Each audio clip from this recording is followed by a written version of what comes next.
In an unprecedented twist of fate, the 2025 Invictus Games in Canada are set to be overshadowed by controversy as 800 veterans have reportedly withdrawn their participation.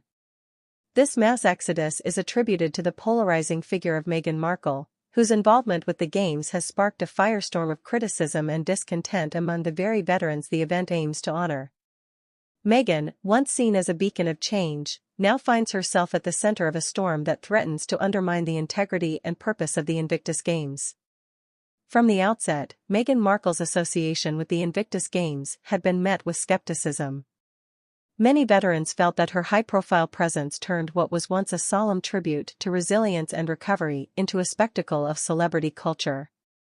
Reports from various sources indicate that her speeches, often laden with personal anecdotes rather than focusing on the veterans' stories, have been perceived as diluting the core message of the Games. This has led to significant backlash, with veterans expressing their frustration over the Games becoming less about them and more about Meghan's brand. The withdrawal of 800 veterans is not just a number, it's a stark message to the organizers and to Meghan herself. These are individuals who have sacrificed much for their countries, and their decision to step back from an event they once cherished speaks volumes about the impact of Meghan's involvement. The sentiment among these veterans, as echoed in posts on X, is clear: they feel their event has been hijacked for personal publicity rather than celebrating their courage and recovery. Moreover, financial concerns have been raised regarding the costs associated with Meghan's participation. Posts found on X mention significant expenses for clothing, jewelry, hotel accommodations, and security, which are seen by many as unnecessary luxuries at an event meant to honor those who have served. This has led to a public outcry about where the priorities of the event lie, with the veterans or with celebrity status. The Canadian government, alongside other event sponsors, reportedly expressed their unease about these costs, further fueling the fire of discontent. The narrative around Meghan's impact doesn't stop at financial implications. Her public statements and the way she has positioned herself during the Invictus events have been critiqued for overshadowing the participants. Rather than focusing on the athletes' stories of overcoming adversity, Meghan has been accused of using the platform for her own narratives, often centered around her experiences with the British royal family rather than the veterans' struggles. This shift in focus has left many feeling that the essence of the Games is being lost. The backlash has also extended to the organizational level, where there's been a call for Meghan to attend the event alone, without the media circus that often accompanies her appearances with Prince Harry. The sentiment, as reflected in public polls and discussions online, is that her presence has become a distraction.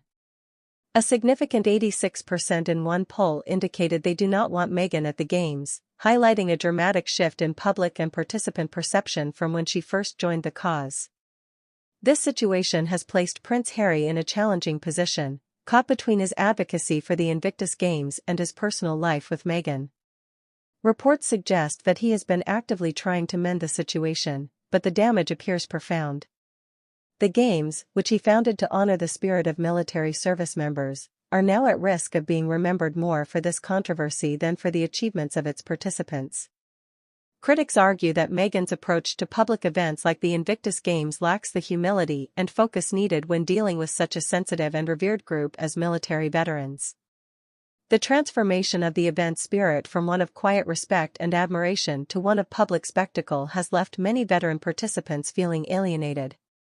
In response to the unfolding drama, Meghan's team has remained largely silent, perhaps underestimating the depth of the veterans' discontent or overestimating her public appeal. This silence has only amplified the negative narrative, with no clear counter-strategy to win back the trust of those the Games are meant for.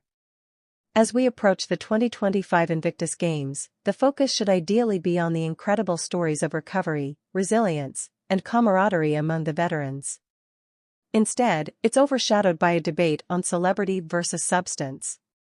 The withdrawal of 800 veterans is a poignant reminder that when it comes to honoring service and sacrifice, the spotlight should always remain on those who have truly earned it.